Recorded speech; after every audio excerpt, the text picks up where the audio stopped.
आज हम लोग सीएचओ की वैकेंसी के बारे में बात करेंगे, जो कि बिहार में स्टेट हेल्थ सोसाइटी के द्वारा निकला हुआ है। ये वैकेंसी जो है, इस वैकेंसी में टोटल जो पोस्ट हैं वो 45,000 का पोस्ट पर वैकेंसी निकला हुआ है। इस वैकेंसी में जो पेमेंट है वो 40,000 पर मंथ है, जिसमें कि 32,000 आपका मंथली है और 8,000 जो पेमेंट है वो परफॉर्मेंस बेस्ड रहेगा, जिसमें कैटेगरी वाइज दिया हुआ है। इनका जो सीट है वो कैटेगरी वाइज दिया हुआ है।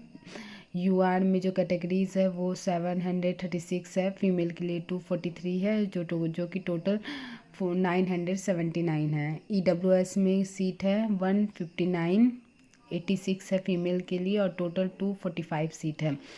एससी कैटेगरी में 1106 सीट है, ओपन है, फीमेल के लिए 137 है। टोटल जो सीट है वो 1243 है। एसटी में 47 है, फीमेल के लिए 8 है और टोटल 55 सीट है।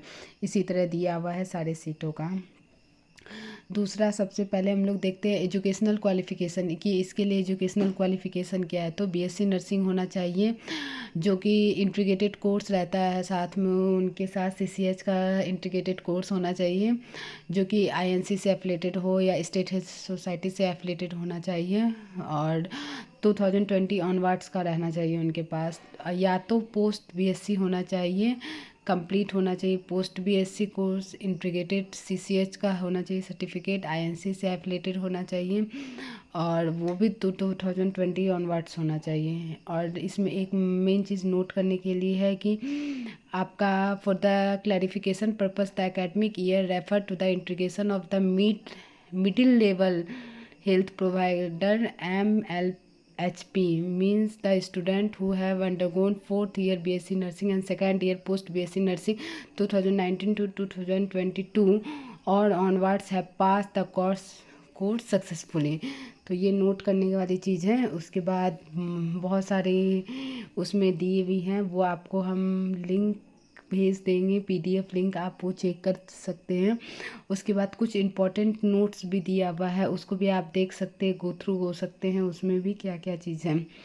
उसके बाद हम लोग देख सकते हैं कि इसका फॉर्म का एप्लीकेशन जो कि है ना 1 नवंबर से स्टार्ट हो चुका है और इसका एप्लीकेशन जो है एंड डेट है वो 21/11 तक रहेगा, उस पर ध्यान दीजिएगा। उसका फिर आपका एप्लीकेशन फ़ी कितना लगता है, मेल का फीमेल का दोनों का अलग अलग कैटेगरी है जो कि दिया हुआ है।